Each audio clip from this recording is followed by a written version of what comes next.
मैनपुरी के करैल में आधार चेतन की नगला खुर्दन में चल रही श्रीमद् भागवत कथा में पहुंचकर वृंदावन गुरुकुल में अध्ययन करने वाली छोटी सी नन्ही बच्ची माधवी यादव ने सुंदर सा भजन सुनाकर सभी भागवत प्रेमियों का मन मोह लिया। ब्रह्मचारिणी माधवी यादव ने सर्वप्रथम श्री भगवत पुराण एवं व्यास को नमन करते हुए बोली, जो हमारा भारत देश सनातन प्रेमी देश है, स्कूल में हमारी धार्मिक पुस्तक सरकार से मैं आग्रह करती हूँ कि धार्मिक पुस्तक का पाठ्यक्रम में जोड़ा जाए। उसके बाद माधवी यादव बच्ची ने एक सुंदर सा भजन सुनाया, जिससे भागवत में बैठे सभी भक्तों प्रेमियों के आंसू नम हो गए। तालियों की गड़गड़ाहट से पांडाल गूंज उठा।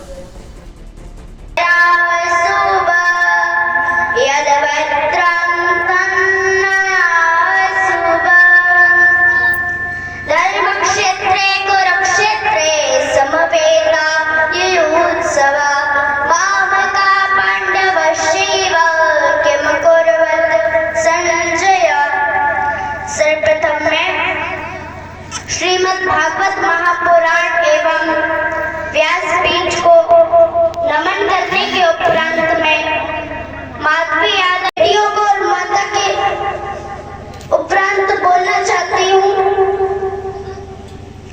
मैं ये बोलना चाहती हूँ कि हमारा जो भारत देश है एक सनातन प्रेमी देश है, लेकिन दुर्भाग्य बस ये है कि कोई भी स्कूल में हमारी पाठ्यक्रम में कोई भी धार्मिक पुस्तक नहीं है, ना इंटर में है, ना हाई स्कूल में है, ना बीए में है।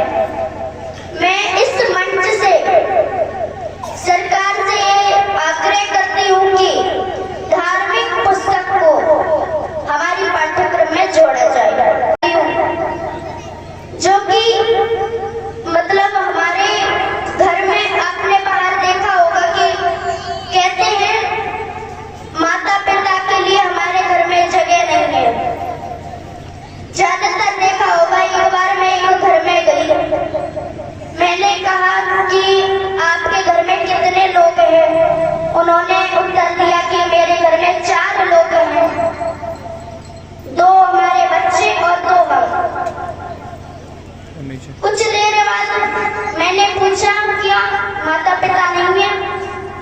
उन्हें उत्तर दिया है माता पिता, लेकिन पास में वृद्धाश्रम है, वहाँ है। मैंने कहा घर में जगह नहीं है, तो उन्होंने उत्तर दिया कि नहीं, घर में जगह ही नहीं है, 2 कमरे हैं, एक में हमारे बेटे रहते हैं और एक में हम रहते हैं। तो उन्होंने कुछ देर बाद पूछा कि विश्राम कर लो। मैंने कहा कि आपके घर में जगह नहीं है। फिर उन्होंने कहा कि तुम हमारे ही घर में कमरे में विश्राम कर लो। लेकिन आपको आश्चर्य होगा, मैं जैसे ही उस कमरे में गई, उस बेड पे देखा तो मैंने कुत्ता बैठा था। लेकिन अगर मेरे दिमाग में खुरापाती न हो तो मेरा नाम भी माधवी नहीं है। मैंने आंटी से पूछा, आंटी बुरा न लगे तो मैं एक बात पूछ लूं, क्या जिस बेड पर कुत्ता बैठ सकता है, क्या उस बेड पर बूढ़ी माँ और बूढ़े पिता नहीं बैठ सकते?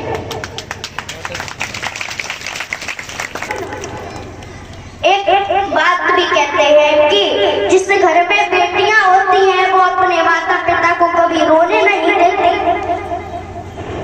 बेटे होते हैं उसी घर पे माँ और पिता रोते देखे जाते हैं।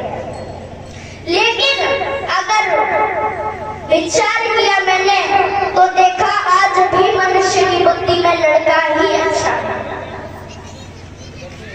तो मैं माँ के ऊपर एक भजन